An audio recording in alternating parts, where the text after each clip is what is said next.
What is going on, YouTube? How is everybody today?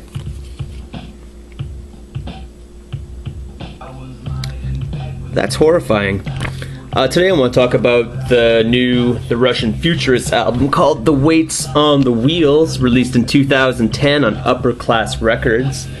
The Russian Futurist is actually just one guy named Matthew Adam Hart. He's from Ontario, Canada. The Russian Futurists have been releasing albums since the year 2000. This is their fourth album. Their first album, after a 5-year hiatus sabbatical, came back after 5 very short years. Those years just flew by. It's actually his first album they actually ever went into a studio, I guess. Apparently he's never been in a studio before. Matthew Adam Hart's actually renowned for being a bedroom recording artist and making these very complex sounding albums on a very, very shoestring budget. I heard he only paid $100 once just to make an album, and it was awesome. Like, you would never listen to one of his past albums and know that he wasn't in his studio and didn't have a full band, because Matthew Adam Hart's kind of like a one-man orchestra. You listen to a song and there's like string arrangements and multi-track synthesizers, multi-track vocals. Sounds like there's backup singers sometimes, and guitar, bass, drum machines, whatever have you, female vocals. It's kind of a new feature on this album, that's for sure. But actually, he hooked up with a couple of producers. They flew him down to New York, threw him in the studio. These producers are guys who've worked with Coldplay and Arrested Development, Outkast. So they gave the album a little more of a sheen, a little more polish. Not that it really needed it, because all their past albums, from what I've heard, I've only had one other album by them called Our Thickness, but I've heard a bunch of tracks from my friends and stuff. And very, very bright, good production even back then. It wasn't lo-fi at all, even I had like a lo-fi kind of budget, if that makes any sense. The Russian Futurists, if you've never heard of them before, they have a very, very unique sound, and it involves a lot of indie pop and synth pop and electronica, with,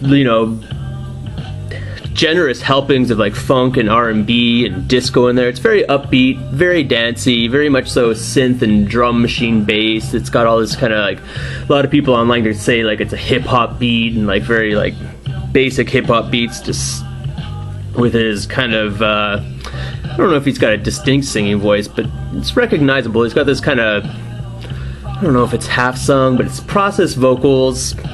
I don't know, but Russian Futurists definitely have a very original and distinct sound with this whole complex arrangement. The songwriting here is always really, really good. The lyrics are also really good. The lyrics in here kind of take the cake. There's all these couplets and similes and metaphors and double entendres and lyrics that have, multiple meanings and stuff. There's a lot of wordplay. The lyrics in here are very, very dense. I'll show you the lyric sheet really quick. And they go on and on. They read like short stories almost for every single song.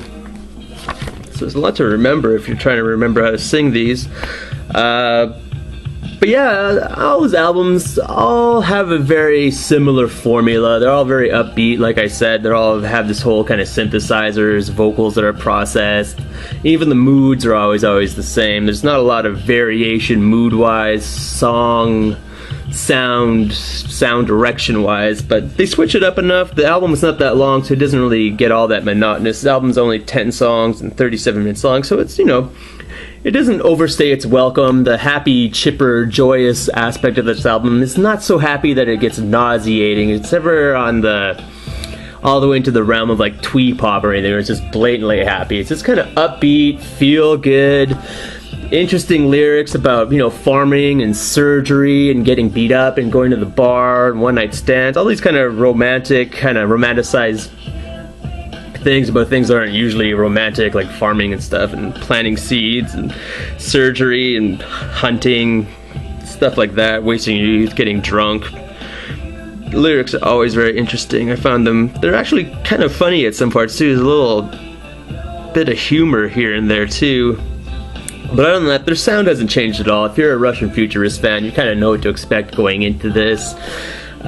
This guy actually has fans in big upper bands like Blur and Radiohead. These guys like to give him accolades all the time too, but the songs on here are very well written, well crafted. They're catchy, they're on the very verge of being infectious, if not all the way to be like plague infectious.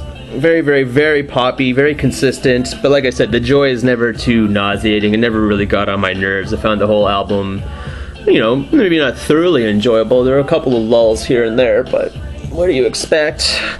Nobody's perfect. It would have been nice to hear a little variation and hear him explore a little more moods and stuff and different settings and things like that, but lots of imagery in the lyrics. Sounds like there's a lot of bells and whistles going on here, but it's probably just him by himself, just with a couple of other musicians in the studio, just helping him play guitar and stuff, but it's him just layering his synths, layering his vocals, all these weird, you know, song arrangements on there. Nothing overtly linear on here going on. Very, very charming stuff. Cover art's just, I think that's a hunting party. That's fox hunters in Europe. The guy on the white horse kind of looks like he's bailing, and then on the back, not much going on. But yeah, it still has their trademark Russian Futurist sound. I'd recommend this album to fans of Postal Service, fans of Magnetic Fields, Stars. I could see fans of Caribou hanging with this, fans of Sleigh Bells even, perhaps, you know, that kind of thing. But yeah, I didn't mind this album at all. Pretty enjoyable. I'm happy it didn't get on my nerves. I'm always interested to hear what Russian Futurists are up to. Find the music somewhat engaging. It's the Russian Futurists, their fourth album, The Weights on the Wheels, 2010, Upper Class Records.